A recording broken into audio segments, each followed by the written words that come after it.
துரோகம் யாருக்குமே இணைஞ்சது இல்லையா, செய்யணும்னா செஞ்சு பார்த்துக்கோங்கிறார். யாரெல்லாம் துரோகம் செய்தார்களோ அவங்க வீட்டை ஒரு எட்டிட்டு போயிடுங்கிறார்.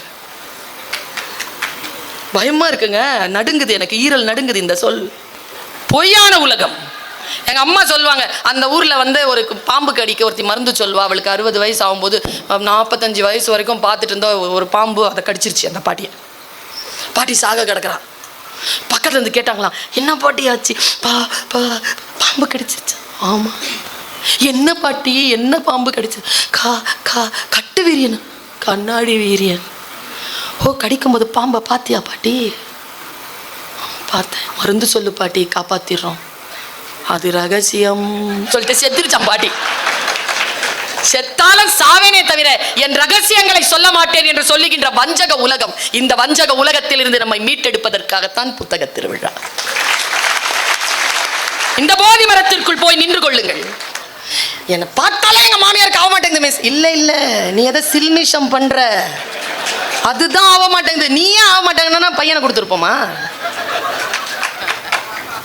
நீ ஆகுது, என்னமோ பண்றிய, அது ஆகல. ரொம்ப சிம்பிள்ங்க. இப்படி புரிஞ்சிருச்சுன்னு வச்சுக்கோங்களேன். ஒரே நிறுவனத்தோடு ஒரே குடும்பத்தோடு குப்பை கொட்டிடலாமா இல்லையா? எவ்வளோ பெரிய ஞானம் இது.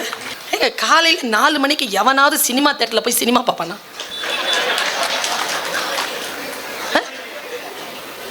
ரசனை கெட்டு இருக்கிறோம் நாம் என்ற அர்த்தம். விடிய விடிய கூத்து பார்த்தவங்க தான் நாம். ஆனால் 4 மணிக்கு முடிச்சுக்குவாங்க. நான் கொஞ்சம் உயரமான பொண்ணு. இந்த திருவள்ளுவர் பஸ்ஸில் ஏறும்பொழுது அது ரொம்ப குட்டியாக இருக்கும், கால் முட்டி இடிச்சுக்கும். எனக்கு ஒரு 12 வருஷமாக பயம், பிரேக் போட்டால் முட்டி பேந்துருமோன்னு. ஆனால் பஸ்ஸில் பேரல. 2 வீலர் ஓட்டிகிட்டு போகும்போது கீழே விழுந்து முட்டி பேந்துருச்சு. இப்போ புரியுதா? நீங்கள் எதை தேடிக்கொண்டிருக்கிறீர்களோ அது விழுந்துருவோமோ. நான் விழுந்துருவீங்க. விழக்கூடாது, விழமாட்டீர்கள். சொற்களில் கவனம். இந்த சொற்களில் கவனமும் சொல்லுகின்ற சொல்லில் இருக்கக்கூடிய சூட்சுமத்தை புரிந்து கொள்ள ஞானமும் புத்தகம் எனும் போதி மரம் எனக்கு தருகிறது. பல நேரங்களில் நான் பார்த்திருக்கிறேன், இறக்கின்ற மிருகம் தன்னை கொல்ல வருகின்ற, கொன்று போடுவதற்கு காத்திருக்கக்கூடிய அந்த மிருகத்தை அப்படி பார்க்கும் தெரியுமா? எப்பாவது யோசிச்சு பார்த்துருக்கீங்களா? அது கண்ணில் அதுக்கு என்ன சொல்லுதுன்னு. நீங்கள் வீட்டில் வெட்டுவீங்களே, அப்போ அது உங்களை பார்க்கும். அப்படி என்னைக்காவது யோசிச்சிருக்கிறீங்களா அது என்ன சொல்ல வருதுன்னு? பாஸ்கரதாசின் கொலை என்கின்ற அந்த புத்தகம் இப்படி சொன்னது. பாஸ்கரதாஸ் என்ற ஒருத்தன் தன்னுடைய ஆக கீழே விழுந்து அழிந்து போக காத்திருக்கக்கூடிய ஒரு நண்பனை தெருவில் இருந்து கண்டெடுக்கிறான். அவனுக்கு நல்ல உணவு கொடுத்து, உடை கொடுத்து, வேலை கொடுத்து, பணம் கொடுத்து அவனை வாழ வைக்கிறான். அவனுக்கு பாஸ்கரதாசின் இளம் மனைவியோடு தொடர்பு வந்து விடுகிறது. அந்த இளம் மனைவி பாஸ்கரதாசை கொலை செய்ய திட்டம் போடுகிறாள். திட்டம் போடுவதற்கு அவள் இவனை பயன்படுத்துகிறாள். இந்த ஆண் வந்த நண்பன் அவளுடைய சொல்லில் மயங்கி கொலை செய்வதற்கு ஒப்புக்கொள்கிறான். ஒப்புக்கொண்ட அவன் எப்படி கொலை பண்ணுவதுன்னா, ஒன்னால அவர் சோஃபால உட்காந்துருப்பாரு, நீ பின்னால போய் இப்படி இழுத்து கொன்னுடு. கதை முடியுதுங்க. இந்த பக்கம் போட்டுருவான். போட்டுட்டு இழுத்து அவன் அந்த ஸ்ட்ரகிள் பண்ணும் பொழுது அவன் திரும்பி பார்த்துருவாங்க இவனை. அவன் இறந்துருவான். கடைசி வரைக்கும் அந்த பெண்ணோடு சேராமல் தன் நண்பன் வாழ வைத்த தன் நண்பன் தன்னால் தான் அவன் கொலையுண்டான் என்பதனை அவன் தெரிந்து கொண்டான் என்கின்ற குற்ற உணர்வில் தற்கொலை செய்து கொள்ளும். இப்படி ஒரு கதை. இது போதி மரமா இல்லையா? ஏதோ ஒரு நிலையில் நாம் ஒன்றை வாசிக்கின்ற பொழுது அந்த வாசிப்பு நம்மை இன்னொரு கட்டத்திற்கு, மனதை வேறு நிலையில் திருப்பி எடுத்து செல்கிறதா? என்னோட தகப்பனார் சொல்லுவார், காலத்தின் பேரேடு தன்னுடைய அந்த காலத்திற்கு பின்னால் தன் ரகசியத்தை பொத்தி வைத்திருக்கிறது. இந்த கடந்த காலம் பொத்தி வைத்த ரகசியம் என்ன தெரியுமா? வினாடிகள் தான் தவறிழைக்கின்றன, தண்டனையோ யுகங்களுக்கு கிடைக்கிறது. வினாடிகளை காப்பாற்றிக் கொள்கின்றவன் யுகங்களை காத்துக் கொள்கிறான். வினாடிகளில் தவறிழைக்கின்றவன் வாழ்க்கையை தவற விடுகிறான். வெறும் கயிறு தாங்க, வெறும் கயிறு தான். கருத்து ஏற்றினால் தாலி, கருத்து ஏற்றினால் காப்பு, கருத்து ஏற்றினால் அரண் கயிறு. கருத்து ஏத்தணுமே. வெறும் கயிறு தான், 25 பைசா தான், வெறும் சொல் தான். கருத்து ஏற்றினால் மந்திரம். வெறும் சோறு, கருத்து ஏற்றினால் பிரசாதம். வெறும் கட்டடம், கருத்து ஏற்றினால் கோவில். வெறும் பயணம், கருத்து ஏற்றினால் புனித பயணம். வெறும் சொற்பொழிவு, கருத்து ஏற்றினால் சத்சங்கம். கருத்து ஏற்ற வேண்டுமே. குட் மார்னிங் கூட எழுத மாட்டேங்கிறீங்க. ஜிஎம் செத்து போயிட்டாருங்க ஒருத்தர். ஆர்ஐபி. என்ன மொழியை எங்க போய் கொட்ட போறோம்? நாம எங்க போய் கொட்ட போறோம்? புத்தன் உட்கார்ந்து மொழி பற்றி புத்தன் பேசுறது பாருங்க. புத்தன் உட்கார்ந்துருக்கான், ஒருத்தர் வரார், உள்ள நுழைஞ்ச உடனே பயங்கர ஃபோர்ஸா நுழைஞ்ச, யாரா இங்க புத்தன்னு கேட்டார். அப்படியே உட்கார்ந்து இருந்தவங்க அலர்ட் ஆனாங்க. 12 பேர் கூட. ஆனந்தன் பக்கத்துல உட்கார்ந்துருக்கான். கேட்கிறல்ல, யாரா புத்தன்? ஆனந்தன் உட்கார வச்சு புத்தன் சொன்னார், இதை நான் எப்பவுமே சொல்றது மாதிரியே சொல்றேன். நீங்க டேக் அவே, கையில சாப்பிட்டீங்க, இப்போ டேக் அவே மேட்டர் இது. நான் சொன்னதுலயும் சில விஷயங்கள் டேக் அவே இருக்கு, அது அவரவர்களுக்கு உரியது. கையில எடுத்துட்டு போறதுக்கு சொல்றேன். யாரா புத்தன் கேட்கறேன்ல, நான் உட்கார வச்சு நான் தான் என்னன்னார். வந்தவன் என்ன பண்ணா, துப்பிட்டான். தூணு துப்பிட்டாங்க, முகத்துல வழியுதுங்க துப்பு. எச்சிலை துடைத்து கொண்டு புத்தன் கேட்டான். அப்புறம் எனக்கு இது படிக்கும் பொழுது நடுக்கமாயிடுச்சு. நாமெல்லாம் என்னங்க பண்ணுவோம்? வடிவேல் சார் சொன்ன கொலை கேஸ்ல உள்ள போயிருவடா இல்ல, இவ்வளவு கோவம் இல்ல. அவன் எவ்வளவு நிதானம் பாருங்களேன். பாரதி தாங்க சொல்றான், போர் முனையில் நிற்கின்ற பொழுதும் மனம் பொங்குதல் இல்லாத உணர்வு மெய்ஞானம். போரில நின்று இருக்கின்ற பொழுதும் கூட மனசு பொங்கலையா, ஞானம் வந்துருச்சுன்னு அர்த்தம் உனக்கு. அவன் ஞானி. அப்புறம் அப்படின்னு அஹ்னு மறுபடியும் துப்ப போன உடனே ஆனந்தன் பிடிச்சிட்டான். பிடிச்சிட்டு போய் வெளில தள்ளிட்டான். வெளியில தள்ளிட்டே இருக்கும் பொழுது, ஆனந்தா அவனை விடு. புத்தன் சொன்ன வார்த்தை, ஆனந்தா அவனை விடு. ஏன்? பக்கத்துல இருக்கிறவங்க கேட்கிறாங்க, அவன் அவ்வளவு அவமானப்படுத்திட்டு போறான், உள்ள வந்து ஏன் நீங்க அவனை விட சொல்றீங்க? வந்தவனுக்கு புத்தன் யார் என்று தெரியாது. அவனுக்கு என் மீது கோபம் இல்லை, நான் ஏதோ சொல்லிவிட்டேன், அந்த கருத்தின் மீது தான் கோபம். அந்த கருத்தின் மீது தான் அவன் துப்பினானே தவிர என் மீது இல்லை. இவ்வளவு பெரிய ஞானம்ங்க. 2வது வார்த்தை பாருங்க, அவன் சொன்னான். போனவன் வந்தான், திரும்பி அடுத்த நாள் வந்தான். ஓன்னு அழுகுறான். பார்த்தான், மன்னிப்பாயா, என்னை மன்னிப்பாயா, ஐ எம் சாரி, என்னை மன்னிச்சிரு, என்னை மன்னிப்பா, இப்படியே போய் பேசிக்கிட்டே அழுகுறான். புத்தன் சொன்ன ஞான வார்த்தை 2வது.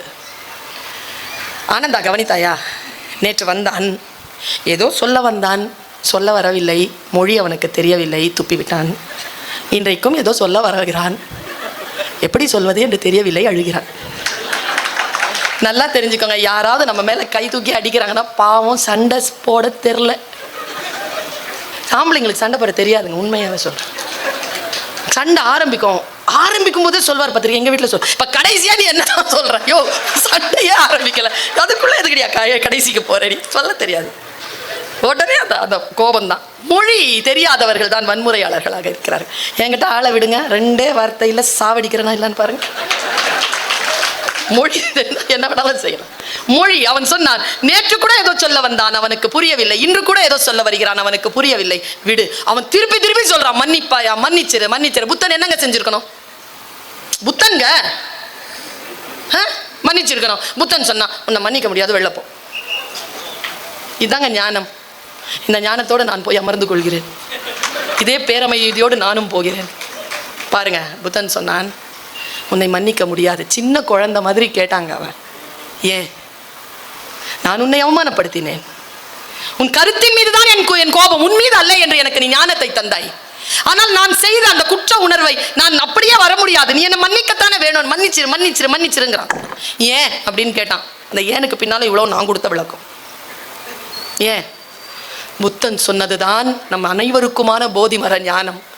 நீ துப்பியது நேற்று, அதை இன்னும் சுமந்து கொண்டிருக்க நான் ஒன்றும் முட்டாள் இல்லை. நான் ஓடிக்கொண்டிருக்கும் கங்கையாறு, நீ துப்பிய எச்சில் கங்கையாற்றில் தவழ்ந்து கரையில் கலந்து விட்டது. இதோ இப்பொழுது நீ அழுது கொண்டிருக்கிறாய், இதுவும் தங்காது, இதுவும் கடந்து போகும். புத்தனுக்கு ஞானம் கிடைத்தது. சூப்பருங்க புத்தன். சூப்பர், எனக்கு ரொம்ப பிடிக்கும் புத்தன். பல நேரங்களில் சொல்லி இருக்கிறேன், ரொம்ப பிடிக்கும் புத்தனை. ஏன் தெரியுமா? புத்தன் மட்டும் தான் சொன்னான், நான் காட்டிய வழியில் உன்னை நடக்க ஒட்டாதபடிக்கு நானே வந்தால். புத்தன் காட்டிய வழியில் உன்னை நடக்க ஒட்டாதபடிக்கு புத்தனே வந்தால் நீ அந்த புத்தனை கொலை செய். அவன் உட்கார்ந்து பெற்ற ஞானம்தான் போதி மரம் தந்தது. அந்த அரச மரத்தில் எதுவும் இல்லைங்க. உட்கார்ந்திருந்த பொழுது அவன் மனநிலையில் அவனுக்கு கிடைத்த அந்த வெளிச்சம் இருக்கு இல்லையா, அப்படித்தான் புத்தகங்கள் நமக்கு மேல் போதி மரங்களாக நிற்கின்றன. அதற்கு கீழே ஒரு நிமிடம் அமைதியாக நின்று வாசித்து பாருங்கள். எனக்கு நான் ஒரு ரெக்கமெண்டேஷன் கொடுக்குறேன் உங்க எல்லாருக்குமே. சில பேர் தூக்கம் வரலன்னா ஸ்லீப்பிங் டோஸா பயன்படுத்துவீங்க. 10 பக்கம் 15 பக்கம் படிச்சா ரூன் தூங்க வந்துடும். தூக்க மாத்திரையே வேணாம். ஸ்லீப்பிங் டோஸ் சில பேருக்கு 10, சில பேருக்கு 15, யாரும் 20 தாண்டதில்லை. ஞானம் கிடைப்பது என்பது என்ன? வார்த்தைகளை சரியாக புரிந்து கொள்வதுதான் தோழமைகளை. ஒன்றை சரியா பாருங்களேன், ஆங்கிலத்தில் எனக்கு அட்டகாசமாக புரிந்த சொல், எனக்கு ரொம்ப பிடிச்சமான சொல், அண்டர்ஸ்டாண்டிங். என்ன வார்த்தைங்க அது? நீ எது பேசினாலும் I stand under, don't worry, I stand under. இது சொன்னா போதுமே, சண்டையே வராத. நீங்க என்ன புரிஞ்சிக்கவே இல்லையே. ஆமா, புரிஞ்சிக்கல, அதனால தானே பிரிவு. யாதும் ஊரே யாவரும் கேளீர். யார் சொல்லுவா? தமிழ் மண்ணில் இருந்து புறப்பட்ட நூல், பழந்தமிழ் நூல் போதி மரமாக நின்று எனக்கு சொல்கிறது, தீதும் நன்றும் பிறர் தர வாரா, நோயும் தணிதலும் அவற்றோர் அன்ன சொல்லிக் கொடுக்குதே. பெரியோரை வியத்தலும் இளமே, சிறியோரை இகழ்தல் அதனினும் இளமே. யார் சொல்லுவா? பொருள் புரிய வேண்டுமே. யார் என்ன பேசுகிறார்கள், இந்த பேச்சில் இருக்கக்கூடிய அந்த வார்த்தைகளில் இருக்கக்கூடிய விஷயங்களில் எத்தனை சத்தியம் இருக்கிறது, எத்தனை சத்தியம் இல்லை என்கின்ற வடிகட்டியாக உங்களை நீங்களே உருவாக்குவதற்கு புத்தகங்கள் உங்களுக்கு பயன்படும். தமிழனுக்கு எதுங்க வரலாறு? தமிழனுக்கு எது வரலாறு தெரியுமா? இதை யார் வேண்டுமானாலும் மறுத்து பாருங்கள். தமிழனுக்கு தமிழ் தான் வரலாறு, மொழி தான் வரலாறு. தமிழ் மொழி செம்மொழி. நாம் இவ்வளவு பேசுகிறோமே, நாம் எத்தனை புத்தகங்களை, தமிழ் புத்தகங்களை நாம் வாசித்திருக்கிறோம்? நான் உங்களுக்கு சவாலாக முன்னால் போடுகிறேன். முஸ்லிம்களுக்கு குரான், இந்துக்களுக்கு உபனிஷதங்கள் வேதங்கள், கிறிஸ்துவர்களுக்கு பைபிள், தமிழனுக்கு திருக்குறள். திருக்குறள் தான் நம் வேதம். அந்த வேதத்தை நம்முடைய வாழ்க்கையின் பயணத்திற்காக நாம் வாசிக்கிறோமா? அந்த போதி மரத்திற்கு கீழே கொஞ்சம் உட்கார்ந்து பாருங்கள். நேற்று ஒரு விஷயத்தை கேள்விப்பட்டேன், ரொம்ப நுட்பமான விஷயம், கடத்தி விட்டு போகிறேன். ஒரு குறள், உங்கள் எல்லோருக்கும் விளக்கம் தெரிந்த குறள் தான். ஏன் அதை வேதம் என்று நான் சொல்கிறேன் தெரியுமா? வேதம் என்பது எக்காலத்தின் வாழ்க்கைக்கும் பொருள் தரும் சிறப்பு கொண்டது. இன்றைக்கு நாம் ஒரு பத்திரிகை வாசிக்கிறோம், நாளைக்கு அந்த பத்திரிகை நாம் திரும்ப வாசிக்க போவதில்லை. ஆனால் 2500 வருஷத்துக்கு முன்னால எழுதின 1033 குறள், ஒரு அக்ஷரம் கூட மாறல. படிச்சுக்கிட்டே இருக்கோமா இல்லையா? அதையே படிக்கிறோமா இல்லையா? திரும்ப திரும்ப படிக்கிறோமா இல்லையா? பொருள் தருகிறது. உங்களுக்கு நான் மிகப்பெரிய ஒரு ரகசியத்தை இன்றைக்கு நான் வெளியிடுகிறேன்.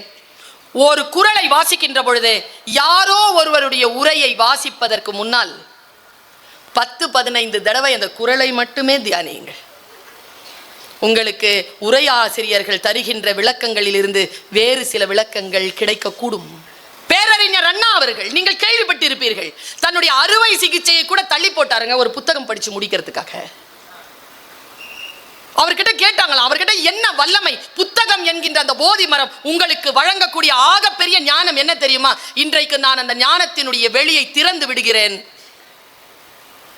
அது எந்த ஞானத்தையும் பெட்டகமாக கொண்டு வந்து உங்களுக்கு தராது, எந்த சொல்லையும் புரிந்து கொள்வதற்கான ஆற்றலை தரும். நீலகிரி எக்ஸ்பிரஸ்ல ஏறுறேன், கோச் கிட்ட வந்து நின்னுட்டார் ஒருத்தர். 75 ரூபா கொடுங்க மேடம்ட்டா. ஏன் சார்?